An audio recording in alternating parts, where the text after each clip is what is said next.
Hello बच्चों, welcome back to my channel. कैसे हैं आप सब लोग। आप लोग की एमआरएस अकाउंटेंट की क्लासेस चल रही थी। तो आज की वीडियो में हम टैक्सेशन से रिलेटेड पढ़ेंगे कि जो टैक्स लगाया जाता है किस बेसिस पे लगाया जाता है। ये देखा जाता है कि वो व्यक्ति किसी भी टैक्सेशन ईयर में किसी भी जो असेसमेंट ईयर होता है उसमें निवासी है या नहीं है, या कौन सी ऐसी इनकम होती है जो टैक्स फ्री रहेगी या टैक्सेबल होगी। आज इसी से रिलेटेड क्वेश्चन हम सॉल्व करेंगे। तो आइए वीडियो को शुरू करते हैं। लेकिन शुरू करने से पहले जिन बच्चों ने चैनल को सब्सक्राइब नहीं किया है, सब्सक्राइब जरूर कर लीजिए, बिल्कुल फ्री है। फ्रेंड्स साथ शेयर भी किया करिए ज़्यादा से ज़्यादा, और वीडियो को लाइक भी करिएगा अगर वीडियो अच्छी लगेगी। आइए शुरू करते हैं। फर्स्ट क्वेश्चन लेते हैं। असाधारण निवासी कौन हो सकता है? Who may be non ordinary resident from the following: partnership firm, company, association of persons, Hindu undivided family. तो यहाँ पर जो क्वेश्चन पूछ रहा है कि कौन व्यक्ति असाधारण निवासी हो सकता है, तो सबसे पहले ये समझ लेते हैं कि जो रेजिडेंट होता है, निवासी होता है, वो कितनी तरह का होता है। तो जो आपका इनकम टैक्स एक्ट 1961 है, आयकर अधिनियम 1961 है, उसके अकॉर्डिंग जो निवासी होता है वो 3 तरह से डिवाइड किया गया है। एक हो जाता है साधारण निवासी, फिर होता है असाधारण निवासी, और थर्ड हो जाता है अनिवासी। कैसे ये साधारण या असाधारण या अनिवासी यानी कि ऑर्डिनरी, नॉन ऑर्डिनरी और नॉन रेजिडेंट बनते हैं, तो उसके लिए इन्होंने बताई हैं 2 तरह की शर्तें होती हैं। एक हो जाती हैं आपकी आधार शर्तें यानी कि बेसिक कंडीशंस, दूसरी हो जाती हैं जो आपकी अतिरिक्त शर्तें हैं यानी कि एडिशनल कंडीशन। उन्हीं के बेसिस पर ये निकाला जाता है कि वो व्यक्ति किसी कर निर्धारण वर्ष में किसी असेसमेंट ईयर में, ध्यान दीजिएगा, किसी असेसमेंट ईयर में, यानी कि जरूरी नहीं है कि अगर इस वर्ष वो निवासी रहा है, एक ऑर्डिनरी रेजिडेंट रहा है, तो अगले वर्ष में भी वो ऑर्डिनरी रेजिडेंट ही होगा। हो सकता है वो नॉन रेजिडेंट हो या नॉन ऑर्डिनरी रेजिडेंट हो, कुछ भी हो सकता है। वो डिपेंड करता है उन जो आपकी बेस कंडीशन है और जो साथ में एडिशनल कंडीशन है उस पर, कि वो किस वर्ष में किस तरह का रेजिडेंट है, किस तरह का निवासी है, इस पर डिपेंड करता है। क्या होती है वो कंडीशन, एक बार ये देख लेते हैं जल्दी से, क्योंकि अगर उससे रिलेटेड क्वेश्चन पूछेगा तो आप आसानी से उसका आंसर निकाल पाए। तो जो बेसिक कंडीशंस होती हैं उसमें रहता है कि किसी गत वर्ष में, किसी प्रीवियस ईयर में वो व्यक्ति जो हो वो कम से कम 182 डेज 182 दिन भारत में रहा हो।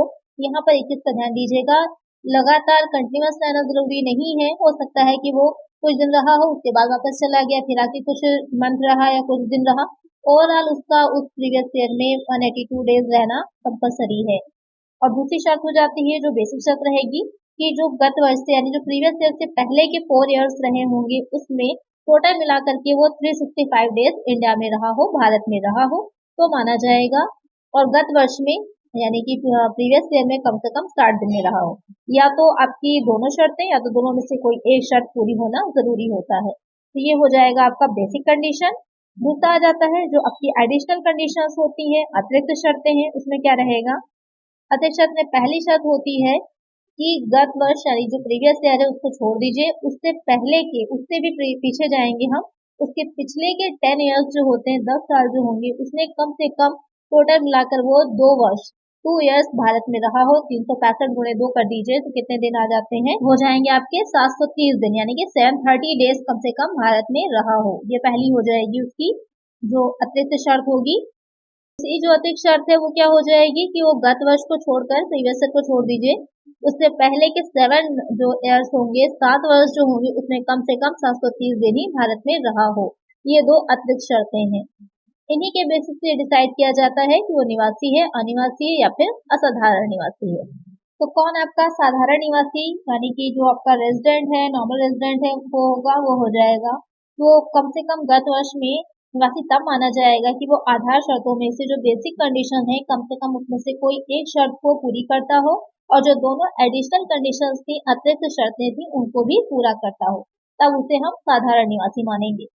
दूसरी शर्त जो आपका रहेगा, जो आपका असाधारण निवासी है, नॉन ऑर्डिनरी रेजिडेंट है, तो व्यक्ति कम से कम जो आपकी बेसिक कंडीशन है, आधार शर्तें, उनमें से एक शर्त को पूरी करे और दोनों ही अतिरिक्त शर्तों को वो पूरी नहीं कर रहा होगा, एडिशनल कंडीशन को पूरा नहीं कर रहा होगा, तब हम उसे मानेंगे कि वो असाधारण निवासी है, नॉन ऑर्डिनरी रेजिडेंट है।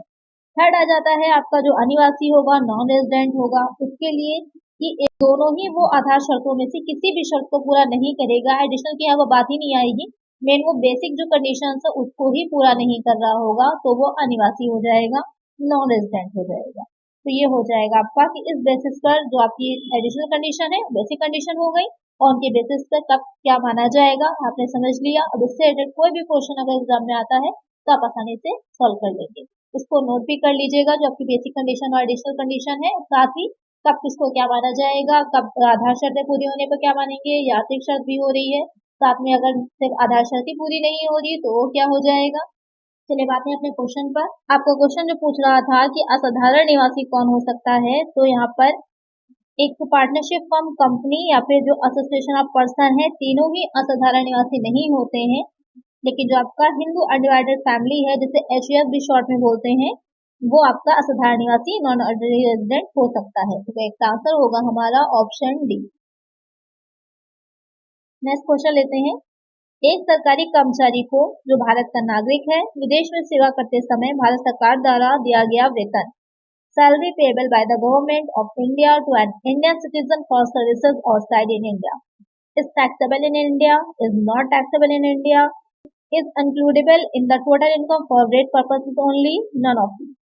यानी कि कोई गवर्नमेंट सर्वेंट है, जैसे कि बैंक भी हैं, तो बैंक जो है बहुत से गवर्नमेंट बैंक ऐसे हैं जिनकी ब्रांचेस इंडिया के बाहर भी हैं, तो वहां पर अगर वो काम कर रहे होते हैं तो उनको जो सैलरी दी जाती है, जो उनको इनकम मिल रही होती है तो वो भारत के ही सिटीजन, लेकिन जो अपनी वो सर्विसेज दे रहे हैं वो फॉरेन में दे रहे हैं, विदेश में दे रहे हैं, तो वहां पर जो उनका वेतन उनको दिया जा रहा है वो भारत के लिए कर योग्य होता है, टैक्सेबल होता है। तो एक आंसर हो जाएगा हमारा ऑप्शन ए।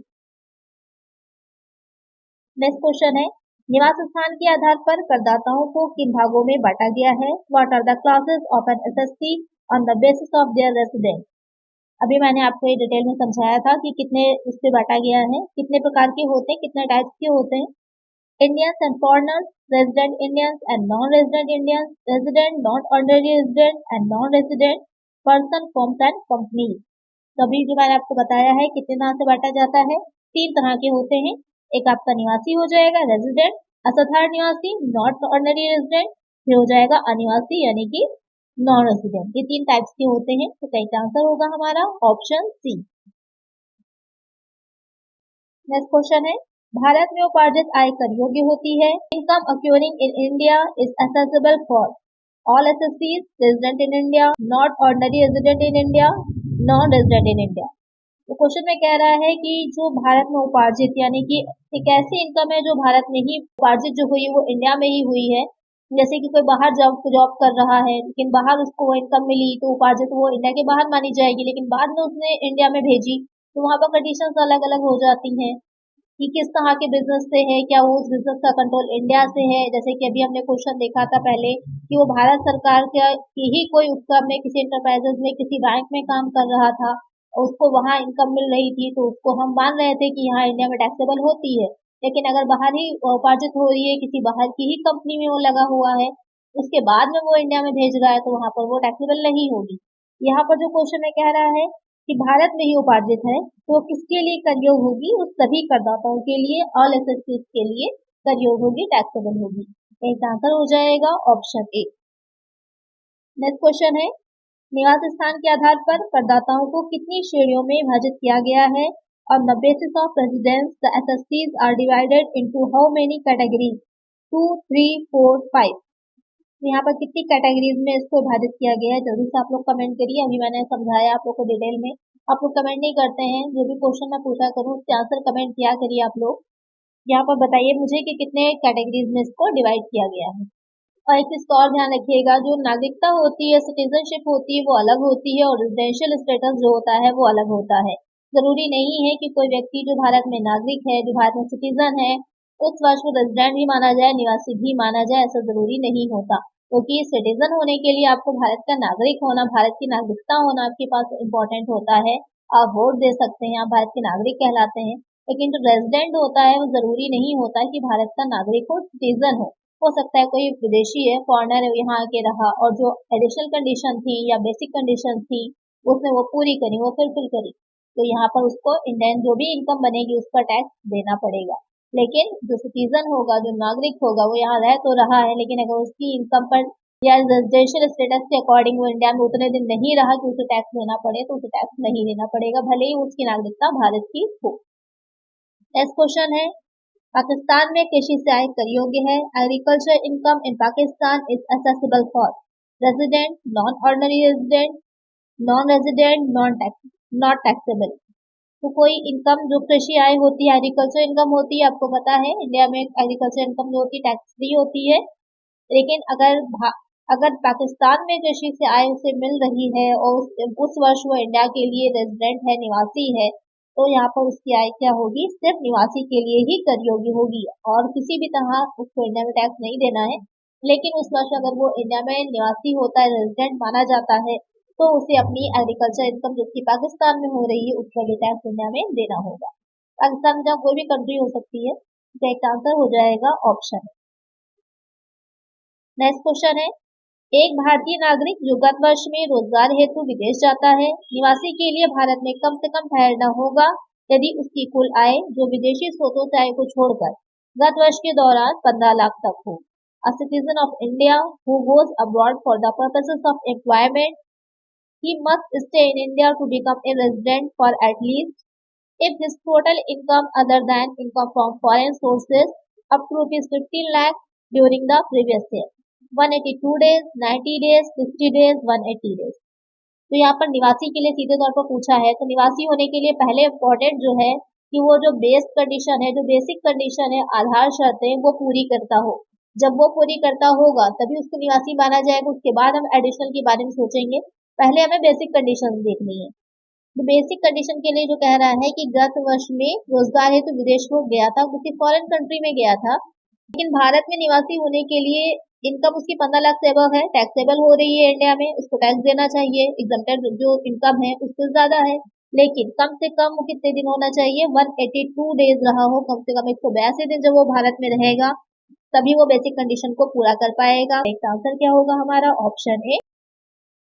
नेक्स्ट क्वेश्चन है, करदाता की निवासी स्थिति प्रत्येक वर्ष, every year the residential status of an assessee may change, the certainly change, will not change, none of this.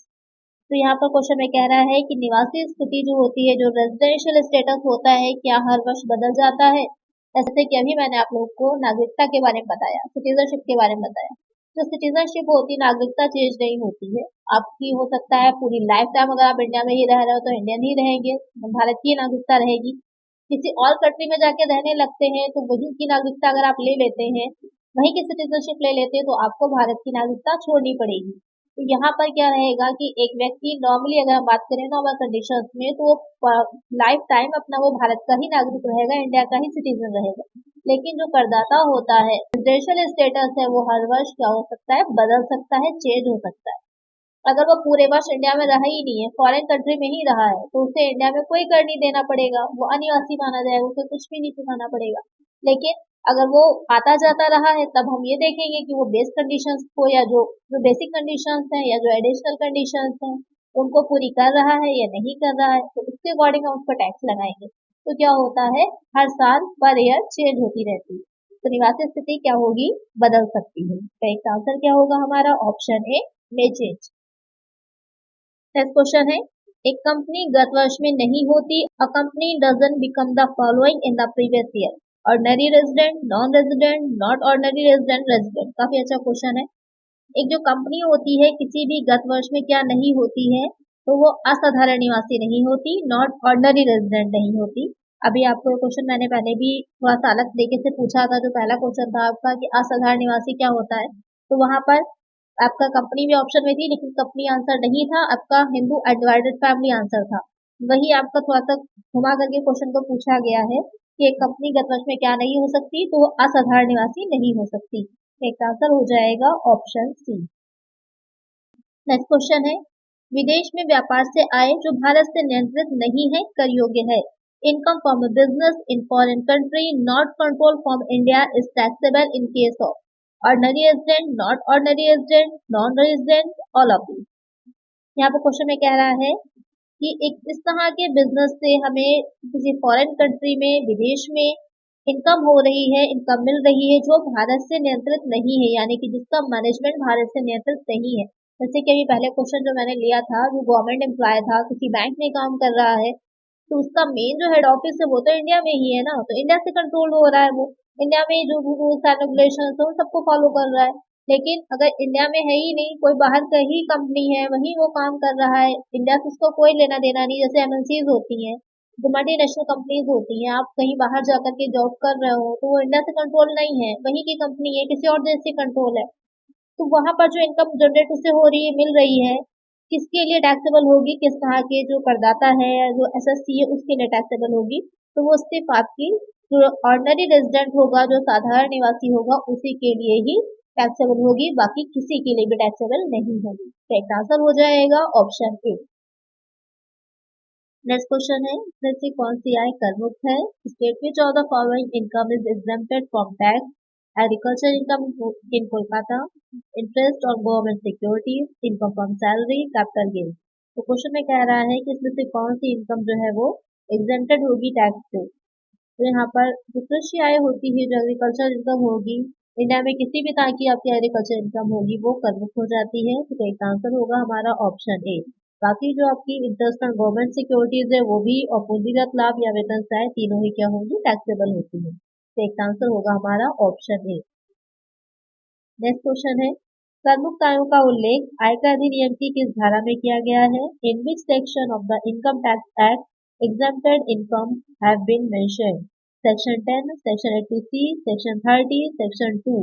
Question में कह रहा है कि जो आयकर अधिनियम इनकम टैक्स एक्ट है उसकी किस सेक्शन में जो टैक्स फ्री इनकम्स होती है उसके बारे में बताया गया है। तो यहाँ पर जो धारा 10 दे रखी है, सेक्शन 10 है, उसमें दे रखा है कि कौन कौन सी इनकम जो होगी वो टैक्स फ्री होती है या एग्जम्प्टेड होती है। तो एक आंसर हो जाएगा हमारा ऑप्शन ए।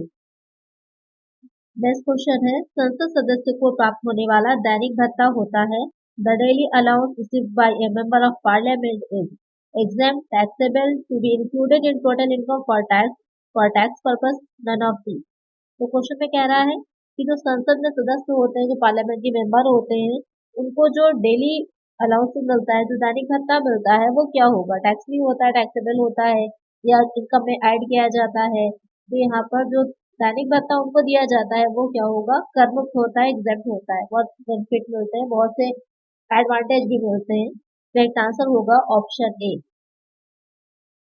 नेक्स्ट क्वेश्चन है, अवस्थी बच्चे की आय कर मुक्त होती है। Income of minor child is exempted ₹1000, ₹1500, income of minor child और 1500 whichever is less whole income. तो क्वेश्चन में कह रहा है जो अवस्थ बच्चा है, माइनर है, यानी कि जिसकी जो आयु है, जो एज है वो 18 ईयर्स के बिलो है, 18 ईयर्स के से कम है, उसकी आय जो होती है वो पूरी तरह कर मुक्त होगी या फिर जो 1500 तक कर मुक्त होगी। तो क्या रहता है इसमें, इस तरह के बच्चे होते हैं जो अव्यस्त हैं, माइनर चाइल्ड हैं, जैसे कि चाइल्ड आर्टिस्ट होते हैं, और भी जो बच्चे जो सिंगर है या जिनकी आयु 18 ईयर्स से कम है, वो भी अर्न कर रहे हैं, तो उनकी इनकम जो होगी वो अवश्य आएगी, यानी जो 1500 तक है या उनकी जो इनकम है, दोनों में से जो भी कम होगा वो सीमा तक वो टैक्स फ्री होते हैं, उसके ऊपर टैक्सेबल होती है।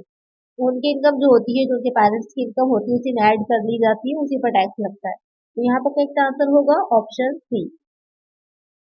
नेक्स्ट क्वेश्चन है, डाकखाने के व्यक्तिगत बचत खाते पर अधिकतम ब्याज कर मुक्त है। Maximum limit of interest exemption on individual account in post office savings account is 2500, 3500, 4500 whole amount.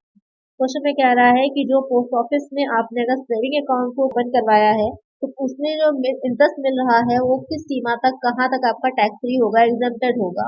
तो वो हो जाता है कि जो 3500 तक की जो इंटरेस्ट होगी वो कर मुक्त होती है, टैक्स फ्री होती है, उसके ऊपर जितना मिलेगा वो सब टैक्सेबल हो जाता है। एक आंसर हो जाएगा हमारा ऑप्शन बी। तो आज की वीडियो में इतना ही। आई होप आपको वीडियो अच्छी लगी होगी, क्वेश्चंस अच्छे लगे होंगे। अगर वीडियो अच्छी लगी है तो लाइक जरूर कर दीजिएगा, और चैनल पर नए हैं, सब्सक्राइब नहीं किया है, सब्सक्राइब कर लीजिए, और फ्रेंड्स साथ वीडियो को शेयर भी कर दीजिएगा। मिलते हैं नेक्स्ट वीडियो। Thank you.